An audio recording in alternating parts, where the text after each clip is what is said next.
जैसा कि आप सभी जान रहे हैं, देश और हमारा प्यारा बिहार प्रदेश दोनों अलग अलग चुनौतियों से जूझ रहे हैं। राजनीतिक सत्ताएं कॉरपोरेट की गुलामी कर रही हैं, आम आदमी का शोषण कर रही हैं और हमारे नागरिक अधिकारों को कुचलने का प्रयास कर रही हैं। आज आप सबके बीच हमारे राष्ट्रीय प्रवक्ता आदरणीय अभय दुबे जी हैं। उनके बगल में बिहार प्रदेश कांग्रेस कमेटी के मुख्य प्रवक्ता आदरणीय राजेश राठौर जी हैं। हमारे social media in charge Saurabh ji हैं और कमल कमलेश जी मेरे बगल में, इंजीनियर कमल कमलेश जी प्रवक्ता बिहार कांग्रेस बैठे हुए हैं। आप सबका स्वागत। और अब मंच आदरणीय अभय दुबे जी के हवाले।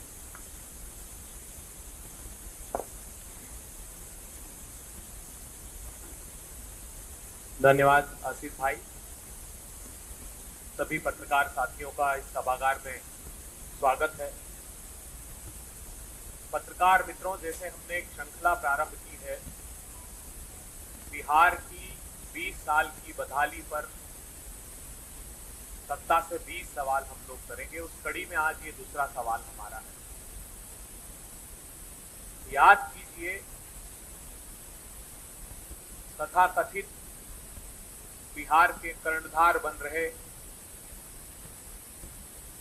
नरेंद्र मोदी और नीतीश कुमार जी लंबे समय से ये तर्क देते रहे हैं कि बिहार चूंकि एक लैंडलॉक स्टेट है, इसलिए यहाँ पर इसका औद्योगिकरण नहीं हुआ, बिहार में बड़ी संख्या में पलायन हुआ क्योंकि रोजगार के अवसर नहीं थे। तो बिहार की जो बैकबोन है, बिहार की जो रीढ़ की हड्डी है, वो इसकी एग्रेरियन इकोनॉमी है, वो इसका कृषि का क्षेत्र है, वो इसकी कृषि पर निर्भरता है। इस देश के और बिहार के भाग्य विधाता अन्नदाता किसानों ने अपनी पूरी दृढ़ इच्छा शक्ति के साथ काम करके समूचे भारतवर्ष और बिहार का पेट भरने का काम किया, मगर दंभी, अहंकारी और इस निष्ठुर सरकार ने उसकी पीठ पर लाठियां और पेट पर लात मारी। याद कीजिए, जब कृषि के क्रूर काले कानून लाए गए तो मोदी सरकार, भारतीय जनता पार्टी किसानों को आतंकवादी, खालिस्तानी, पाकिस्तानी बताती, और ये नीतीश सरकार ये बिहार के किसानों को हत्यारा बताती है। जब बिहार में अपराध बढ़ गए, गुंडा राज स्थापित हो गया, तो नीतीश जी ने फरमान जारी किया। उसके अधिकारियों ने पत्रकार वार्ता में कहा कि हत्याएं इसलिए हो रही है कि किसानों के पास काम है। इससे बड़ी शर्मनाक बात कोई और नहीं होती। अब समूचा देश और बिहार में यह अनुगूंज सुनाई दे रही है कि किसान विरोधी नीतीश और मोदी। हम सिलसिलेवार जो तथ्य आपके सम्मुख रखेंगे, उससे इस बात की पुष्टि होगी कि कैसे नीतीश और मोदी सरकार किसान विरोधी सरकार है। अभी कुछ दिन, 2-3 दिन पहले मोदी सरकार ने रबी फसलों के समर्थन मूल्य की घोषणा की। एक मोदी सरकार है जो किसानों को रोलने के लिए कृषि के क्रूर काले कानून लाती है, और एक नीतीश सरकार है जिसने बरसों से एपीएमसी एक्ट को ही खत्म कर रखा है। मंडियां है ही नहीं, किसान बाजार के भरोसे हैं, उनके फसलों के दाम तोड़ दिए जाते हैं और धन्ना सेठ मुनाफाखोरी करके माल कमाते हैं। अभी जब समर्थन मूल्य की घोषणा की,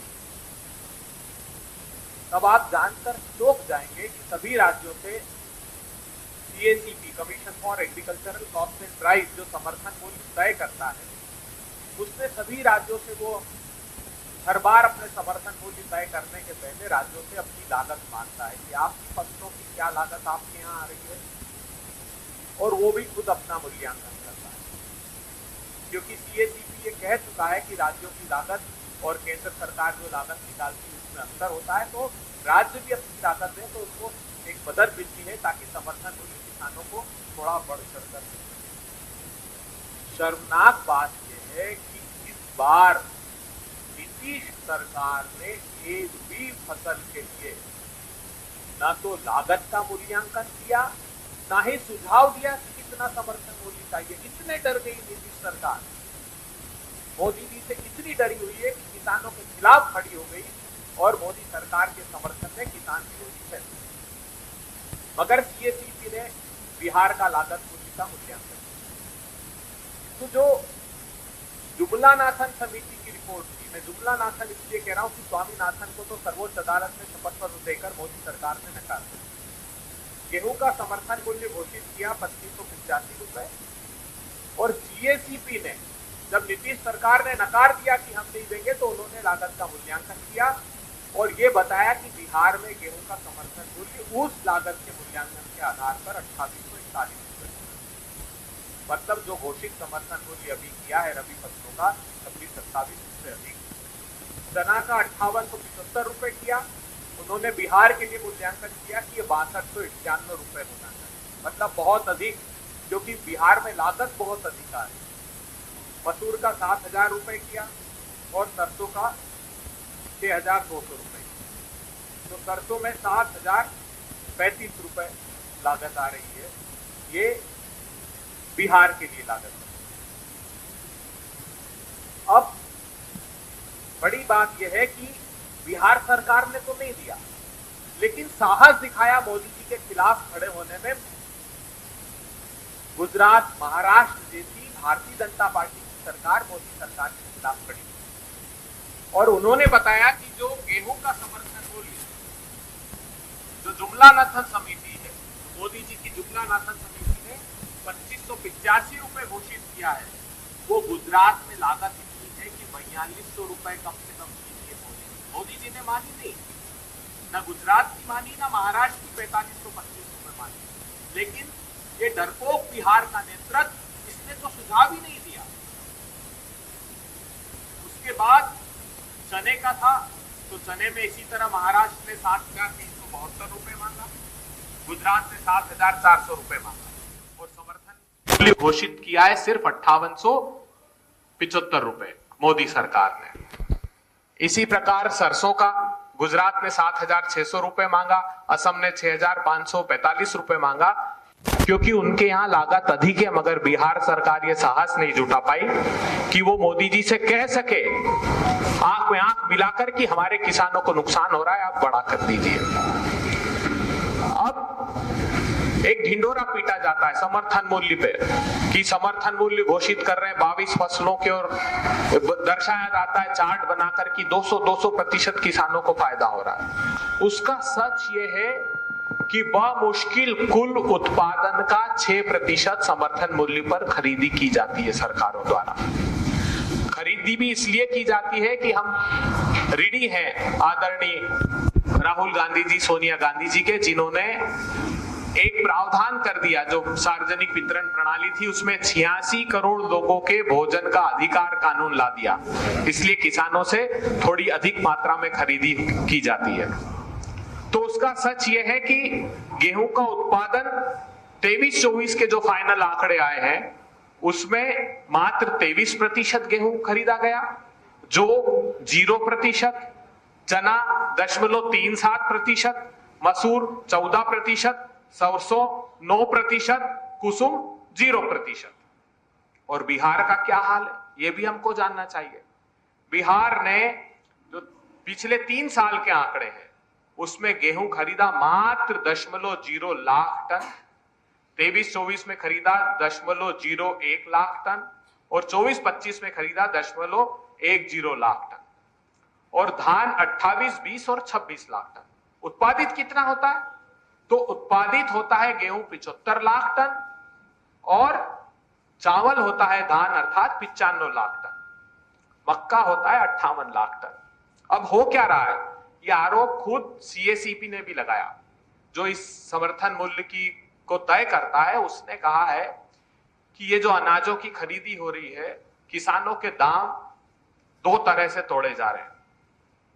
एक जो केंद्र सरकार खरीदती है उसको, जब फसलें आने वाली होती तो सस्ते दामों पर बाजार में उतार देती ताकि किसानों की फसलों के दाम टूट जाए और मुट्ठी भर धन्ना सेठ जो इस धंधे में लगे उनको मुनाफा हो जाए।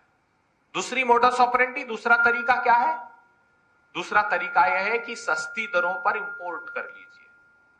आप ये आंकड़े जानकर चौंक जाएंगे कि दाल जिसका पर्याप्त मात्रा में भारत में उत्पादन होता है, 25.2 मिलियन टन का उत्पादन हुआ।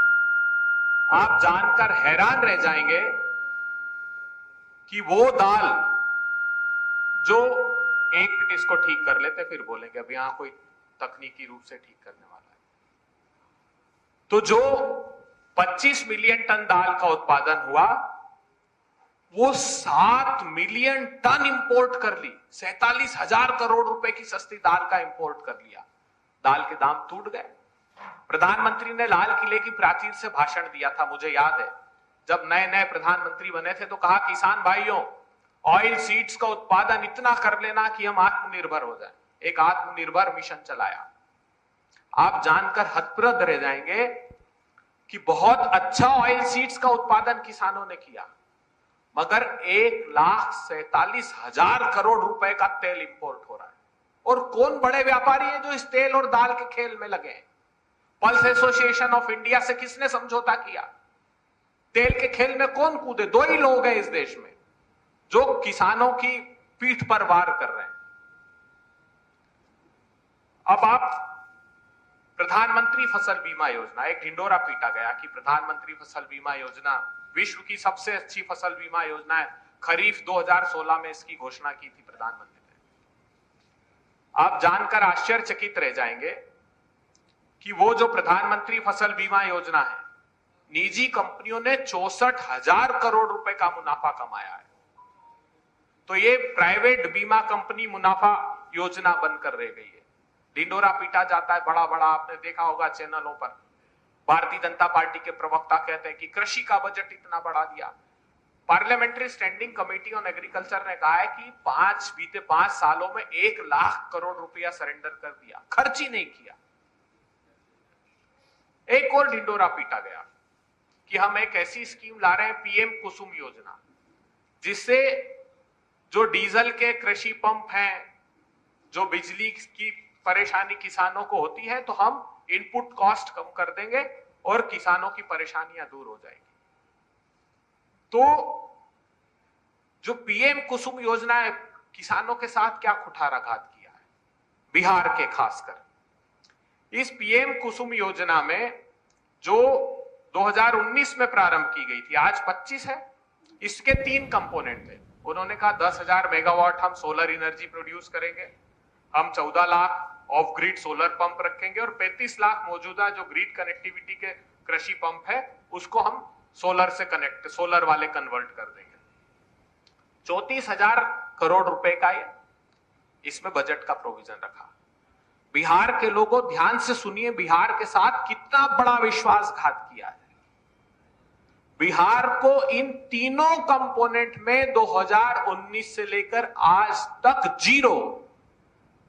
बाकी के प्रांतों को पैसा दिया, बाकी के पंप सोलराइज किए, लेकिन बिहार को 0। बिहार की पीठ पर इतना बड़ा वार क्यों किया प्रधानमंत्री जी और नीतीश कुमार जी? आप सत्ता के स्वार्थ में इतने डूबे रहे कि आपने स्वर तक मुखर नहीं किए मोदी जी से। और ये योजना लाई गई थी कि हम किसान की आमदनी 2 गुना करेंगे। दर्द 100 गुना दिया लेकिन आमदनी 2 गुना नहीं हुई। उसी प्रकार अब एग्रीकल्चर इंफ्रास्ट्रक्चर फंड, बड़े बड़े ख्वाब दिखाए गए कि 1 लाख करोड़ रुपए 2020 में ये स्कीम को लॉन्च किया इन्होंने कि हम 1 लाख करोड़ रुपए रख रहे हैं और एग्रीकल्चर इंफ्रास्ट्रक्चर फंड में हम बड़े बड़े गोदाम बनाएंगे ताकि अनाज को स्टोर कर सकें, पेरिशेबल आइटम के लिए कोल्ड स्टोरेजेस होंगे और किसान के जो कृषि के उत्पाद के लिए अधोसंरचना होती है उसका विकास करेंगे। प्रधानमंत्री जी, मैं पूछना चाहता हूं, जब बिहार की पावन भूमि आए तो बिहार के किसानों को जवाब दीजिएगा, कितना पैसा दिया आपने गुजरात को? गुजरात को 7,000 करोड़ रुपए और बिहार को बिहार को मात्र 915 करोड़ रुपए, बिहार को अंतिम पायदान के प्रांतों में समझते हैं आप। मतलब वोट चाहिए तो बिहार, और कहीं दगा देना है तो वो बिहार के किसानों को। इससे ज्यादा शर्मनाक बात और कोई नहीं हो सकती। साथियों, आत्महत्या का दंश किसानों को दिया है। हमने ये इसमें बताने की कोशिश की है कि कैसे 2022 तक के जो आंकड़े एनसीआरबी के उपलब्ध हैं, 1 लाख किसानों ने देश भर में आत्महत्या की है। मोदी सरकार ने, कहते हैं ना, पूत के पांव पालने में दिख जाते हैं। और याद कीजिएगा, नीतीश कुमार जी ने एक शब्द इसके लिए आज तक नहीं बोला। 2014 में आए, सबसे पहला निर्णय क्या लिया? सबसे पहला निर्णय यह लिया कि जो किसानों को 150 रुपए राज्य सरकारें बोनस दिया करती थी धान और चावल पर, वो बंद करा दिया आदेश देकर। मई में आए और जून में ऑर्डर जारी कर दिया। उसके बाद सुप्रीम कोर्ट में एफिडेविट दे दिया कि C2+50 नहीं देंगे क्योंकि बाजार डिस्टॉर्ट हो जाएगा। बाजार कौन? व्यापारी, धन्ना सेठ दोस्त। उसके बाद क्या किया? उसके बाद एक के बाद एक कृषि के क्रूर काले कानून लाए गए। उसके पहले 3 अध्यादेश लेकर आए जमीन को छीनने के किसानों की, आपने देखा होगा, जिसका खामियाजा आज बिहार के वो किसान भुगत रहे हैं जो अडानी जी को के लिए जमीन जो इन लोगों ने कब्जा ली उनसे। उसके पश्चात काले क्रूर कानून लाए गए कृषि के लिए, जिसमें मंडियों को खत्म करने का एक नियोजित षड्यंत्र था, जो नीतीश जी कर चुके हैं पहले ही बिहार में। इसलिए बिहार में किसानों को फसलों के दाम नहीं मिलते। मक्का के किसान दर दर की ठोकरें बिहार में खा रहे हैं। केले के, लीची के, हॉर्टिकल्चर क्रॉप का भी यही है, क्योंकि मंडियां ही नहीं है, खरीदेगा कौन? तो वो दर बदर की ठोकरें खाते हैं। और पिछले साल तो 7000 टाइम्स अधिक मक्का का इंपोर्ट किया ताकि दाम टूट जाए। तो बिहार के किसानों को दाम नहीं मिलते और दमन दोनों सरकारें करती है। दूसरा, हमारे ये प्रमुख तथ्यात्मक सवाल केंद्र और बिहार की सरकार के थे। इन तथ्यों से ये सिद्ध होता है कि बुनियादी रूप से बिहार के किसानों के खिलाफ नीतीश कुमार और नरेंद्र मोदी जी खड़े हैं।